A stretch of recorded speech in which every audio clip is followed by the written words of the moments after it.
Hello students, नमस्कार। Welcome again to my YouTube channel computer science with Satish.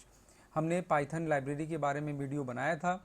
इसके पहले भी एक वीडियो बनाया है हमने, उसमें डिस्कस किया था हम लोगों ने कि पाइथन लाइब्रेरी क्या होता है, मॉड्यूल्स क्या होते हैं और चीज़ों को कैसे हम यूज़ कर सकते हैं। बने बनाए मॉड्यूल को अपने प्रोग्राम में कैसे हम यूज़ कर सकते हैं। उसमें हमने कई सारे फंक्शंस बताए थे आपको। इंपोर्ट का यूज़ कैसे करना है ये बताया था हमने आपको, और इंपोर्ट के कुछ वेरिएशंस थे। अगर सिंगल किसी फंक्शन को इंपोर्ट करना है अपने प्रोग्राम में तो वो कैसे करेंगे, पूरे मॉड्यूल को इंपोर्ट करना है तो वो कैसे करेंगे। तो ये सारी चीज़ें हमने, बेसिक चीज़ें पाइथन लाइब्रेरी और मॉड्यूल के बारे में बताई थी। तो अगर आपने वो वीडियो नहीं देखा है तो आप लिंक में जा कर के उस वीडियो को देख सकते हैं। आज हम लोग इस वीडियो में आगे बढ़ते हैं और कुछ नई चीज़ों को देखते हैं कि पाइथन लाइब्रेरी में हमें और क्या क्या चीज़ें पढ़नी है। तो उसी क्रम में सबसे पहले आपको मैं बताना चाहता हूँ कि हम लोग जो पढ़ेंगे वो एक मॉड्यूल है, स्टैंडर्ड लाइब्रेरी मॉड्यूल है जिसका नाम है रैंडम। रैंडम, जैसा कि नाम से ही आपको पता है, Python has a module namely random that provides random number generators. यानी रैंडम नंबर अगर आपको जनरेट करना है तो रैंडम मॉड्यूल को आपको इंपोर्ट करना होगा और उसके दो फंक्शंस रैंडम और रैंड INT को आप यूज़ कर सकते हैं। तो चलिए हम लोग देख लेते हैं फटाफट कि रैंडम मॉड्यूल कैसे इंपोर्ट करेंगे और रैंडम और रैंड INT में क्या डिफरेंस है। तो आपको पहले बता दें थ्योरी थोड़ा सा इसका, कि पहले जो फंक्शन आप देख रहे हैं रैंडम, ये एक रैंडम नंबर जनरेट करता है। जैसा कि आपके सामने लिखा है 0 less than equal to n less than 1.0, यानी 0 से लेके 1 से कम तक का कोई नंबर जनरेट करता है। फिर से ध्यान से सुन लीजिए, 0 से शुरू होके 1 से कम तक का नंबर ये जनरेट करने का काम करता है। कौन? रैंडम। अभी प्रैक्टिकल देख लेते हैं हम लोग। और रैंड INT दो नंबर आपको देना होता है और उस रेंज में नंबर जनरेट करता है। देखिए लिखा हुआ है returns a random integer n in the range a, b। ठीक है, यानी a से b के बीच का नंबर, और a और b दोनों इंक्लूसिव है, ये ध्यान रखिएगा। यानी अगर हम कहते हैं 10 से 20 के बीच नंबर जनरेट करना है तो 10 और 20 दोनों इंक्लूसिव है, यानी 10 और 20 को लेकर कोई नंबर जनरेट हो सकता है। तो आइए फटाफट इसको प्रैक्टिकल करके भी हम लोग देख लेते हैं अपने आईडीएलई में कि किस तरह से ये काम करता है। तो सबसे पहले हम लोग कर लेते हैं इंपोर्ट रैंडम, इंपोर्ट रैंडम, और फिर हम लिखते हैं प्रिंट रैंडम डॉट रैंडम। ठीक है, और ये हमने बंद कर दिया। ठीक है, और देखिए 0.4055 ये नंबर जनरेट हुआ है आपका। क्यों? क्योंकि हमने कहा था रैंडम जो फंक्शन है वो आपका 0 से लेके 1 से कम तक के नंबर को जनरेट करता है। तो अगर आप इसको दोबारा भी प्रिंट कराएंगे तो देखिए हम इसको कॉपी करके पेस्ट करने की कोशिश करते हैं यहाँ पे, और फिर से प्रिंट कराते हैं तो 0.43 इस बार जनरेट हुआ है। तो हर बार आपको नए नए नंबर्स मिलेंगे इसमें। अब दूसरा फंक्शन जो है वो है रैंड INT। तो इसको भी हम लोग देख लेते हैं कि रैंड INT कैसे काम करता है।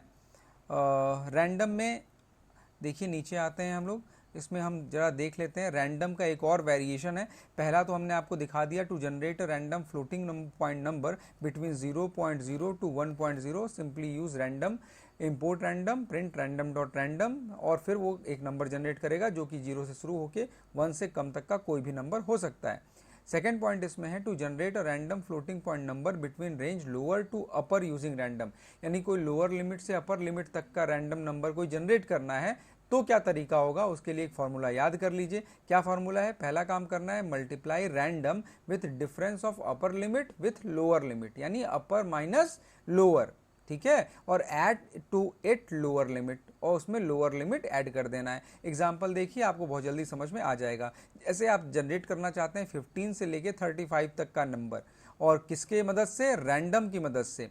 तो क्या लिखना पड़ेगा आपको? देखिए यहाँ पे random dot random into upper limit minus lower limit, 35 minus 15 plus second point जो लिखा है add to it lower limit, यानी 15, लोअर लिमिट 15 था इसलिए यहाँ पे इसको ऐड कर दिया गया। तो अगर ये सेंटेंस आप लिखते हैं, इस फॉर्मूले से आप लोअर लिमिट और अपर लिमिट को मिला करके रैंडम फंक्शन की मदद से एक नंबर जनरेट कर सकते हैं। आइए इसको भी हम लोग चेक कर लेते हैं। यहाँ पे अपना आईडीएलई खोल लेते हैं हम लोग, और यहाँ पे लिखते हैं हम लोग, देखिए यहाँ पे वही लिखेंगे हम लोग, क्या? Print random dot random into upper limit minus lower limit plus lower limit. ठीक है, देखिए हमने बंद कर दिया। ठीक है, सारे ब्रैकेट्स को आपको ध्यान से बंद कर लेना है और इंटर कर देना है। तो देखिए 29.4901281485 ये एक नंबर जनरेट हो गया जो कि 35 और 15 के बीच का नंबर है। ठीक है, तो इस तरह से आप किसी भी दो नंबर के बीच का नंबर रैंडम से जनरेट करना चाहते हैं तो कर सकते हैं। आपको हम फिर से यहाँ पे दिखा सकते हैं।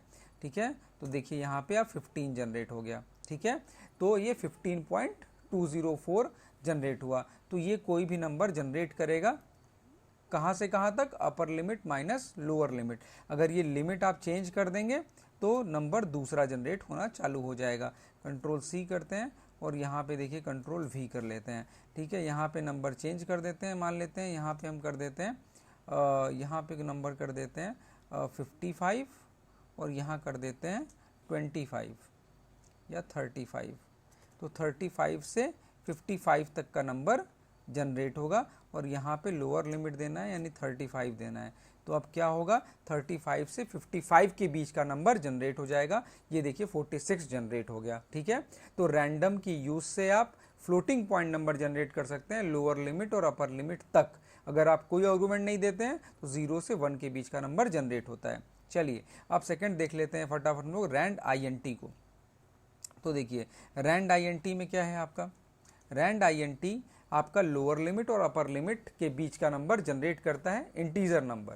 ठीक है, random, floating point number, rand INT, integer number. तो चलिए हम देख लेते हैं कि कैसे ये इंटीजर नंबर जनरेट करता है। तो क्या लिखेंगे यहाँ पे हम, print random dot rand INT।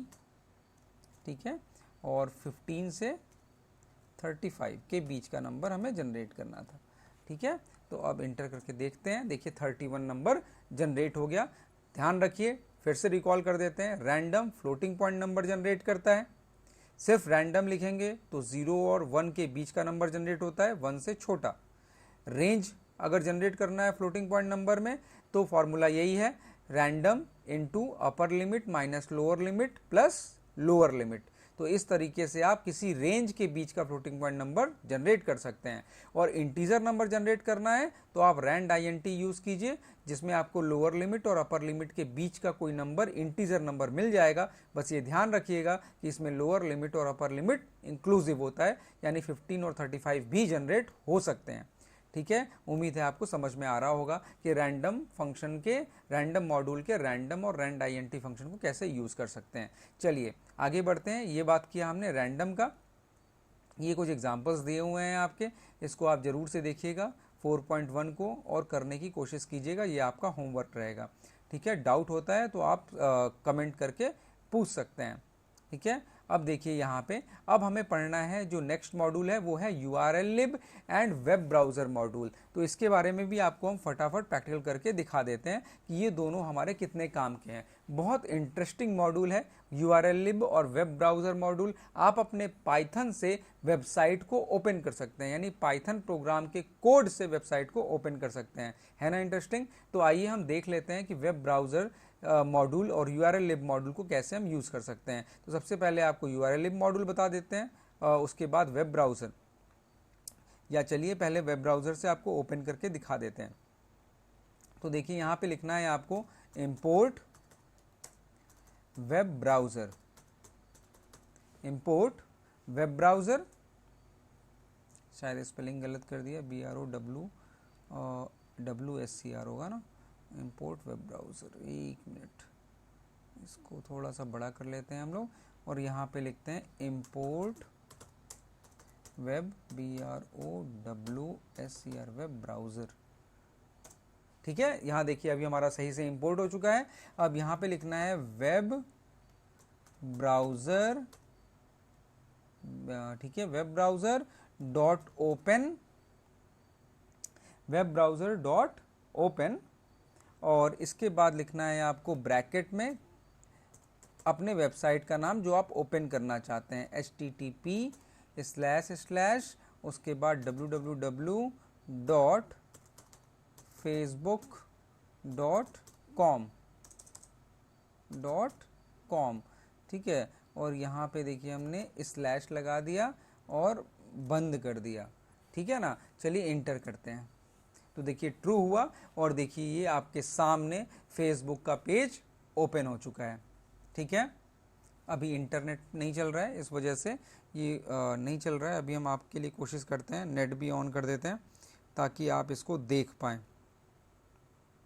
ठीक है। तो चूँकि नेट नहीं चल रहा है, इस वजह से ये नेट नहीं चल, आपको नहीं दिखाई दे रहा है।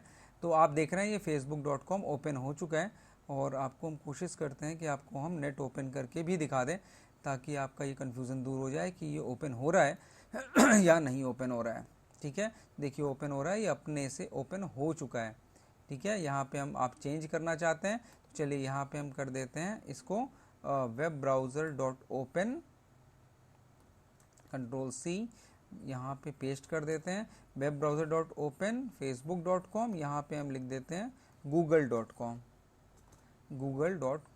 ठीक है। और यहाँ पे एंटर करते हैं, ये ट्रू दिखाया और देखिए ये आपका google.com ओपन हो चुका है, ठीक है।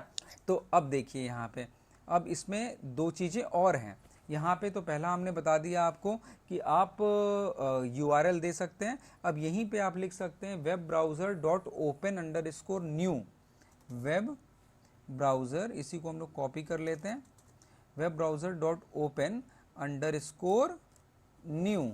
तो ये क्या करेगा आपका, ये इस वेबसाइट को नए विंडो में खोल देगा। तो ये एक ब्राउज़र खुला हुआ है, एक नए विंडो में खुलेगा। चलिए आइए देख लेते हैं। तो देखिए एक नए विंडो में ये खुल रहा है, ठीक है। अब देखिए यहाँ पे नया विंडो और नया टैब। अगर ब्राउज़र ओपन नहीं है तो ब्राउज़र ओपन करके खुलेगा, आप चाहते हैं नहीं खुला हुआ है नए टैब में खुल जाए, तो आप फिर से क्या लिख सकते हैं, ध्यान रखिएगा, web browser dot open underscore new underscore tab, ठीक है। तो देखिए हमने फेसबुक को खोलने की कोशिश की है, इंटर कर देते हैं, ट्रू हुआ और देखिए ये नए टैब में खुल रहा है, ठीक है। तो जब भी खुलेगा ये नए टैब में खुलेगा हमेशा।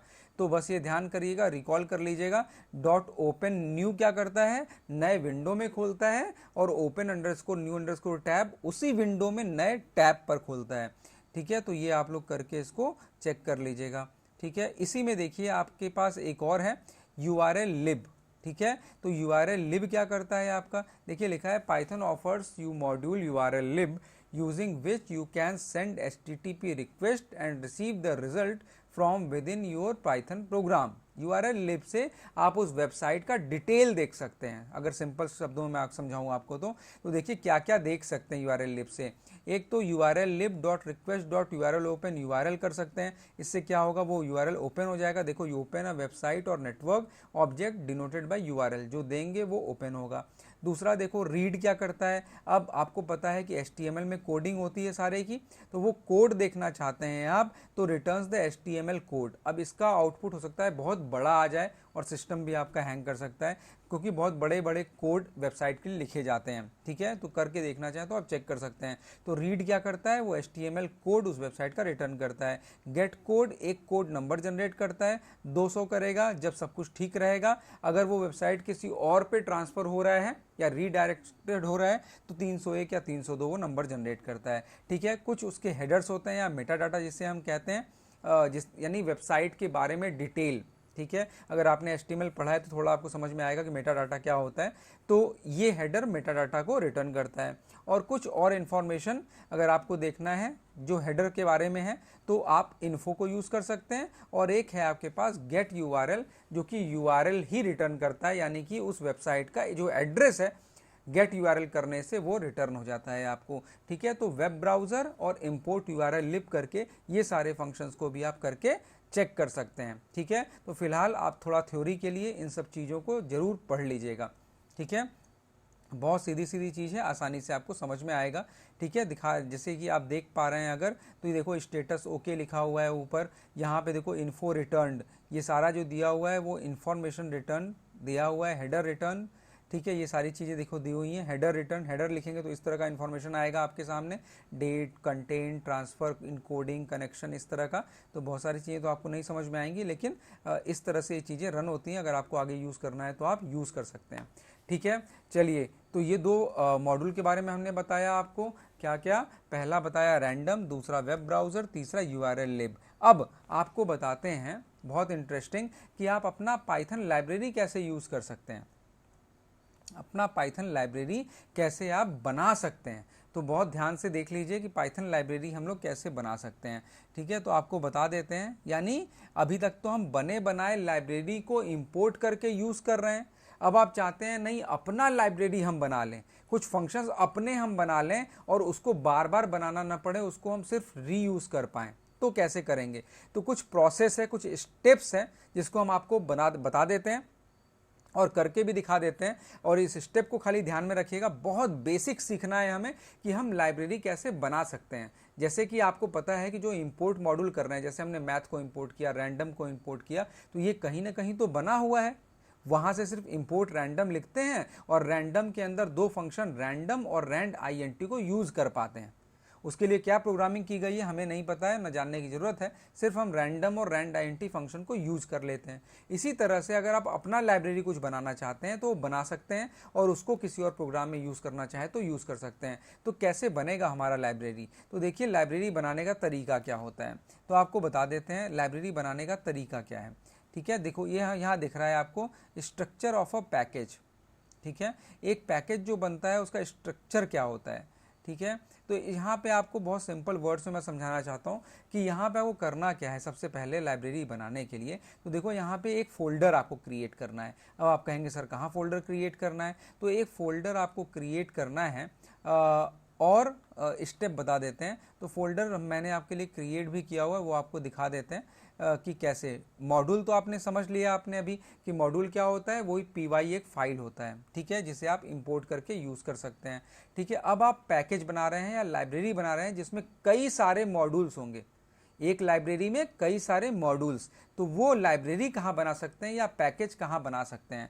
तो उसको बनाने के लिए एक जगह है, आपको हम दिखा देते हैं आपको पैकेज कहाँ पर बनाना है और कैसे बनाना है। तो देखिए यहाँ पे आपको करना ये है कि आपको माई कंप्यूटर में जाना है, अपने पाइथन, ध्यान से स्टेप देख लीजिए, सी ड्राइव के अंदर। ठीक है, सी ड्राइव के अंदर आपको मिल जाएगा पाइथन। ठीक है, सी ड्राइव के अंदर पाइथन, पाइथन के अंदर LIB और LIB के अंदर साइट पैकेजेस। ठीक है, LIB के अंदर साइट पैकेजेस, और इसके अंदर आपको बनाना है अपना एक फोल्डर। तो देखो हमने तो आपके सुविधा के लिए एक पहले से बनाया हुआ है कंप्यूटर नाम का फोल्डर। ठीक है ना, अब देखो कंप्यूटर नाम के फोल्डर के अंदर हमने बनाया हुआ है एक details.py। ठीक है, details.py, और एक फोल्डर बनाया है CS, जिसे सब पैकेज भी कह सकते हैं। पैकेज के अंदर एक और पैकेज बनाया हमने CS, और एक और पैकेज बनाया है IP। तो ये दोनों क्या हो गए आपके सब पैकेज हो गए, यानी पैकेज के अंदर पैकेज को क्या कहते हैं हम, सब पैकेज। तो कंप्यूटर पैकेज के अंदर क्या है, CS और IP, और कंप्यूटर पैकेज के अंदर एक फाइल है details.py। ठीक है ना, तो जब भी कोई पैकेज बनाएंगे तो सबसे पहले, यानी पैकेज क्या एक फोल्डर ही है, तो देखो क्या करना है, पहले साइट पैकेज खोल लेना है। अब आपको खोजना है कि साइट पैकेज कहाँ है, तो वो भी आपको आपके इस पे दिया हुआ है कि कैसे आप साइट पैकेज को ओपन कर सकते हैं। ठीक है, तो साइट पैकेज खोलने का जो तरीका है वो आप देख सकते हैं, यहाँ पे इंपोर्ट कर सकते हैं। आपको हम दिखा देते हैं कि साइट पैकेज आप कैसे इंपोर्ट कर सकते हैं। ठीक है, कि आपको कहाँ पर बनाना है, एसोसिएट कैसे करना है। ठीक है, तो आपको लिखना है, सबसे देखिए प्रोसीजर आपको लाइन से फिर से हम बता देते हैं। पहले आपको एक फ़ोल्डर क्रिएट करना है। ठीक है, जैसे कि आपको हम करके दिखा देते हैं एक फिर से हम। ठीक है, यहाँ पे एक फ़ोल्डर क्रिएट करना है, मान लीजिए अभी डेस्कटॉप पे ही हमने क्रिएट कर दिया। ठीक है, एक फ़ोल्डर क्रिएट किया हमने। ठीक है, इसका नाम दे दिया हमने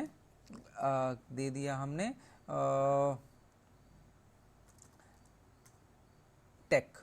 ठीक है, इसका नाम दे दिया टेक, फोल्डर क्रिएट हो रहा है। इसको हम एक पैकेज भी कह सकते हैं अपने पाइथन में। यहाँ पर देखो एक और पैकेज क्रिएट कर दिया इसके अंदर, ये कहलाएगा हमारा सब पैकेज। टेक के अंदर हमने बना दिया एक टेक 1। ठीक है, सब पैकेज हो गया। ठीक है ना, अब देखो ये पैकेज कैसे होगा, तो ये तो हो गया पहले आपने कि डिसाइड कर लिया कि पैकेज का स्ट्रक्चर क्या होगा, कि हमने एक पैकेज के अंदर दूसरा पैकेज बनाना है। दूसरा काम करना है आपको डायरेक्टरी या फोल्डर क्रिएट करना है, जो कि हमने क्रिएट कर दिया। ठीक है, तीसरा काम करना है आपको .init.py फाइल बनाना है। अभी नहीं समझ में आया होगा, देखिए क्या करना है, $_init__.py एक फाइल बना देना है। कहाँ पे? उसको पैकेज बनाने के लिए। तो देखिए राइट क्लिक कीजिएगा, न्यू कीजिएगा, एक टेक्स्ट डॉक्यूमेंट पर क्लिक कीजिएगा और इसको पूरे को रीनेम कीजिएगा। देखिए .txt को भी हम सेलेक्ट कर रहे हैं और रीनेम कर रहे हैं और इसका नाम दे रहे हैं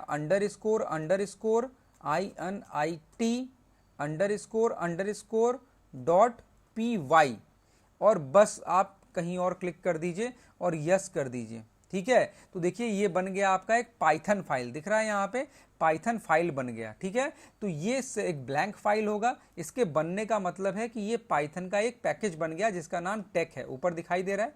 ठीक है, अब इसके अंदर कोई भी फाइल अगर हम बनाते हैं पाइथन का, जैसे यहाँ पे बना लेते हैं, मान लेते हैं एक पाइथन का फाइल, एक टेक्स्ट फाइल यहाँ क्रिएट करते हैं हम लोग यहाँ पे, और यहाँ पे इसका नाम दे देते हैं हम कुछ भी FIRST फर्स्ट डॉट, यहाँ पे पूरा लिखते हैं FIRST.py ही होगा, first.py। तो ये भी एक पाइथन फाइल बन जाएगा। ठीक है ना, अब इसके अंदर मान लो कोई कोडिंग कर लें हम लोग, इसके अंदर हमने एक कोडिंग कर दिया। ठीक है, देखिए करके दिखा देते हैं। इसके अंदर एक कोडिंग कर दिया हमने, एक बनाया फंक्शन डेफ, ठीक है, प्रिंट हेलो। ठीक है, प्रिंट हेलो बनाया और ये सिंपल सा एक फंक्शन बना रहे हैं हम। ठीक है, यहाँ लिखते हैं print hello friends, hello friends. ठीक है, बंद कर दिया हमने, एक लाइन और लिख देते हैं, print learn how to create package. ठीक है, ये लिख दिया हमने और ये ब्रैकेट ओपन क्लोज कर दिया और यहाँ पे देखो इसको हमने बंद कर दिया। ठीक है, कोई एरर तो नहीं दिख रहा है इसमें, इसको सेव कर लेते हैं। तो इस फाइल का नाम क्या हो गया, first.py। तो एक पैकेज है जिसका नाम टेक है, टेक के अंदर first.py एक हमने बना लिया। ठीक है ना, अब एक टेक1 इसके अंदर सब पैकेज है, इसके अंदर भी एक मान लो फाइल बना लेते हैं हम लोग, इसके अंदर भी एक फाइल बना के आपको दिखा देते हैं। इसका नाम सेकंड दे देते हैं, SECOND, second.py, second.py। तो जैसे ही हम इसको यस करेंगे वैसे देखिए पाइथन फाइल बन गया। अब इसके अंदर भी कुछ हम लिख देते हैं। ठीक है, तो यहाँ से हम चाह रहे हैं इसको कॉपी कर लें ताकि टाइम बचे हम लोगों का। ठीक है, इसको ओपन किया और इसको हम लोग कॉपी कर लेते हैं, Ctrl+C, इसको बंद कर दिया हमने। अब हम टेक1 खोलते हैं और इसका second.py को एडिट करते हैं और यहाँ पे हमने कर दिया, यहाँ को चेंज कर देते हैं, प्रिंट हेलो। ठीक है, यहाँ हम लोग कर देते हैं प्रिंट हाय।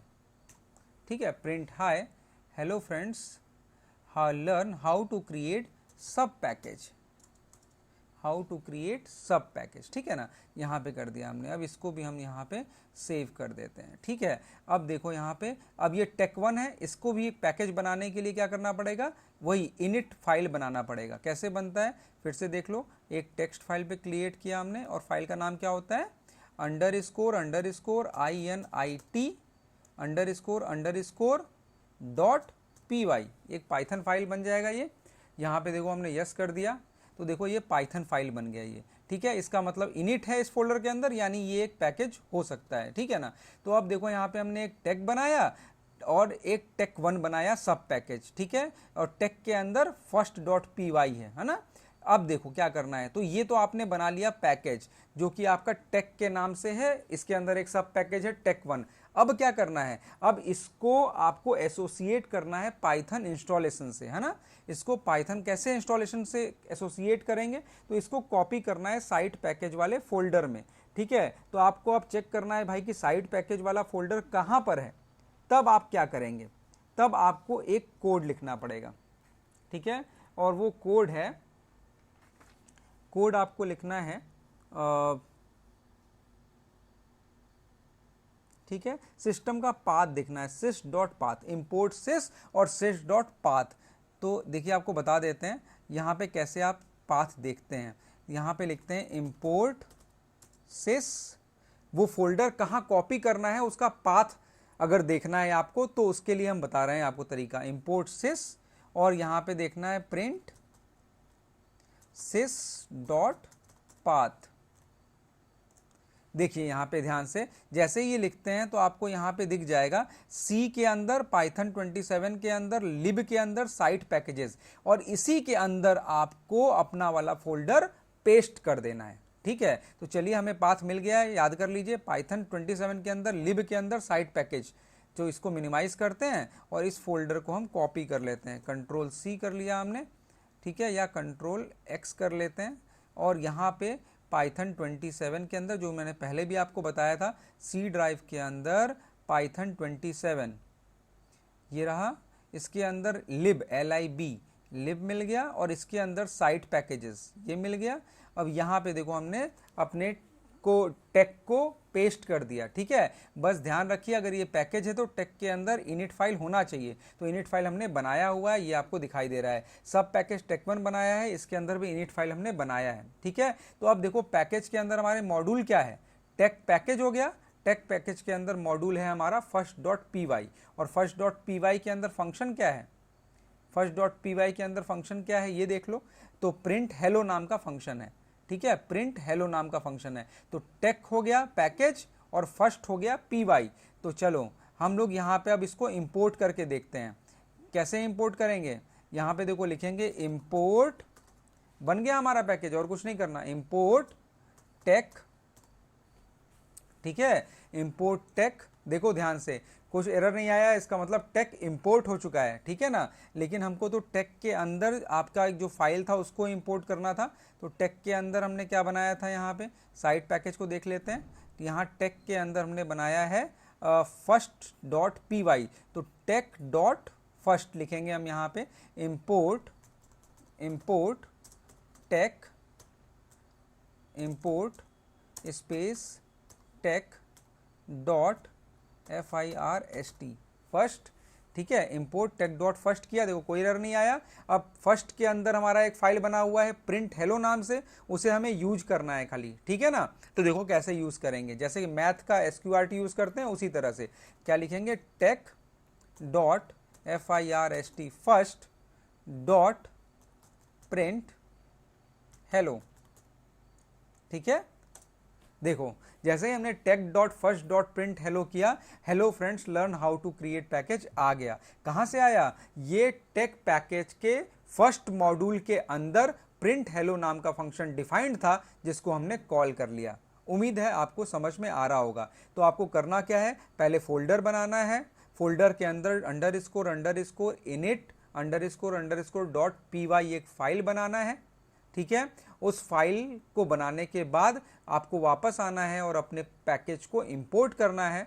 इंपोर्ट करने के बाद उसके फंक्शन को कॉल कर लेना है। तो ये तो था हमारा पैकेज क्रिएशन। तो इसको आप एक बार फिर से चला के देखिएगा कि किस तरह से हम पैकेज को क्रिएट कर सकते हैं। ठीक है ना, तो आप इस जरूर से पैकेज को क्रिएट कीजिएगा। अगर आप थ्योरी पढ़िएगा तो आपको समझ में आएगा। तो देखो यहाँ पे भी बना हुआ है एक कलेक्ट नाम का फोल्डर जिसके अंदर 2 py फाइल है, मॉड्यूल है। उसके अंदर डेवलप नाम का फोल्डर, इनिट py देखो सब में है, 2 मॉड्यूल है।